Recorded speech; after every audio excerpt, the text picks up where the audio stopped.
Black, but the most beautiful. Hearing this, the name Naomi Campbell does come into our mind for sure. Also, this is the name most of us think of when we first hear the word supermodel. She was different, yet the most astonishing and beautiful of all. She proved to be a true inspiration for all and broke many stereotypes. Why was she different? Did she have anything unique? Stay with us as we unfold the answers to all your questions. Please hit the subscribe button if you have not subscribed to our channel till now. In the 90s, she was one of the top-rated and highest-paid model. She was part of the Big Six and was the leading showstopper in many runways of big fashion houses. She is an actress, singer, businesswoman, and most importantly, a model. She was born in 1970, South London, to a single mother, Valerie Morris, who by profession was a Jamaican dancer. She had never met her father, as he had abandoned her mother, and she did not have any last name in her birth certificate. She had taken her stepfather's last name. Initially, she wanted to be a dancer, as she had studied dance for a long time. She has appeared in some music videos like Bob Marley's Is This Love, Culture Club's I'll Tumble For Ya, and Mistake Number 3. She was discovered by Beth Bold in 1986, who was head of the Synchro Model Agency. Her career began very fast right after that, and before she turned 16, she was on the cover of Elle Britain edition. For the next few years, her career graph rose steadily. She walked the ramp for many top designers like Azzedine Alaïa, Gianna Versace, and Isaac Mizrahi. She was also the muse for many famous photographers like Herb Ritts, Bruce Weber, and Peter Lindbergh. At the ending of the 80s, she had formed a trio called the Holy Trinity along with top models of the time Linda Evangelista and Christy Turlington. They were the highest rated and talented in-demand models back then. She was faced with racial discrimination as well in her modeling career, but her white friends stood strong with her. She said that the other members of the Holy Trinity had told Dolce & Gabbana that if you don't use Naomi, you don't get us. She had been on the Vogue cover in 1987 and had been their first cover girl who was black since a long time, the last dating back to 1966. Also, she appeared on the cover of French Vogue as well in 1988 and was again the first black girl to do so. This was a result of protest from famous designer Yves Saint Laurent. He told the magazine that he would remove his advertising had they not placed her on its cover. The next year, she also appeared on the cover of American Vogue. This was the first time ever a black model was featured on the cover of it. It became the most talked about and important issue of the year, making history. During an interview, she appeared along with Turlington, Evangelista, Cindy Crawford, and Tatiana Petitz. She was declared as the reigning mega model of them all for a cover of British Vogue. It was shot by famous photographer Peter Lindbergh. The group was again paired for a music video by George Michael called Freedom 90. Around that time, she along with Turlington, Evangelista, Crawford, and Claudia Schiffer had formed a group of models which consisted of the most famous and highly rated top models and were called the supermodels by all of the fashion industry. They had formed the Big Six with the addition of the then new model Kate Moss.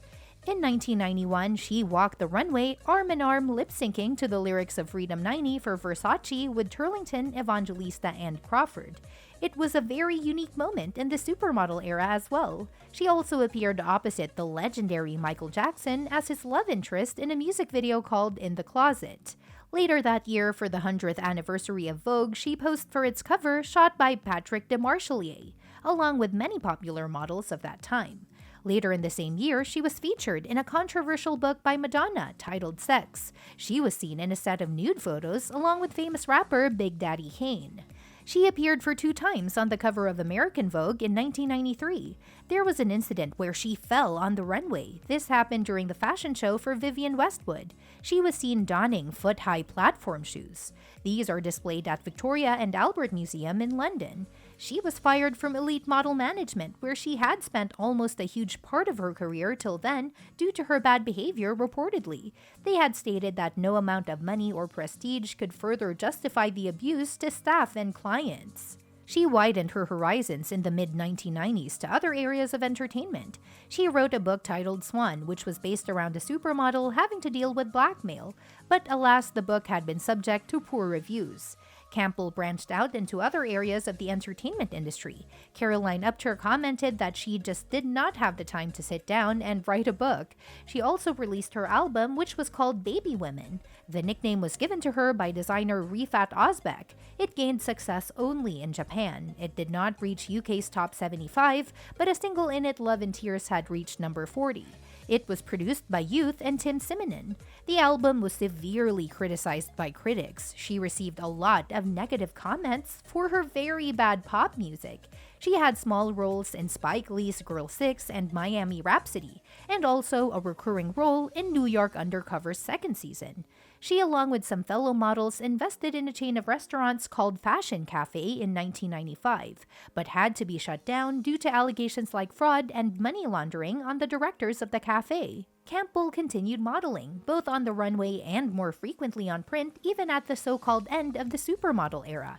She gained her first cosmetics contract with Wella and Cosmopolitan Cosmetics in 1999, where she had the opportunity of launching many of her signature fragrances. She posed with 12 other top models that year for the Modern Muses cover of the Millennium issue of American Vogue, which was shot by Annie Leibovitz. She appeared on the cover of Playboy magazine the next month, where she was spotted wearing a white string bikini and furs.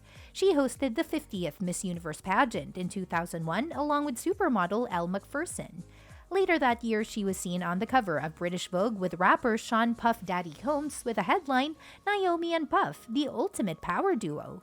For Dior's 60th anniversary, she walked the runway at Versailles. She was seen with fellow black models Leah Khabib, Cecily Lopez, and Jordan Dunn on the cover page of Italian Vogue, which was shot by Steven Meisel. Later that year, she joined hands with some members of the Big Six for a vanity feature based on the supermodel legacy titled A League of Their Own. She has had her fair amount of controversies and negative attention from the media as well. She was seen leaving a narcotics meeting photographed by Daily Mirror, after which she was involved in a lawsuit with them in 2002. She has a short temper and gets angry pretty quick. She is also said to be arrogant and hyped up by many as well. She is known for her bad behavior and violence and has been arrested multiple times for the same. One such incident was when she was arrested for misbehaving with 2 police officers. Nothing unusual for a supermodel. She was linked with many high-profile men who were pretty rich as well. Some of them included Adam Clayton, Flavio Briatore, Robert De Niro, Usher, and Mike Tyson. She had started dating Vladislav Doronin from 2008, and he still continues to be her partner. He is a businessman, and they currently reside in Moscow now.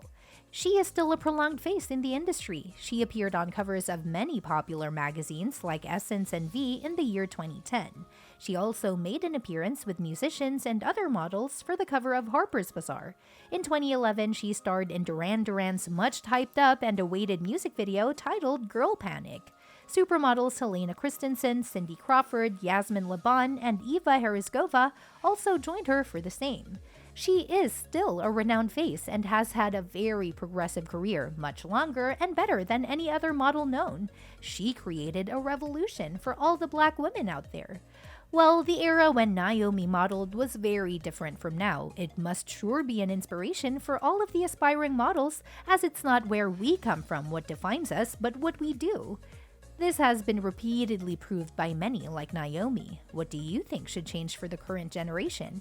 Will their achievements be as successful and memorable as the ones made at that time? Comment down your thoughts below, and please hit the subscribe button without fail. Thank you for watching our video. Come back to see more such content.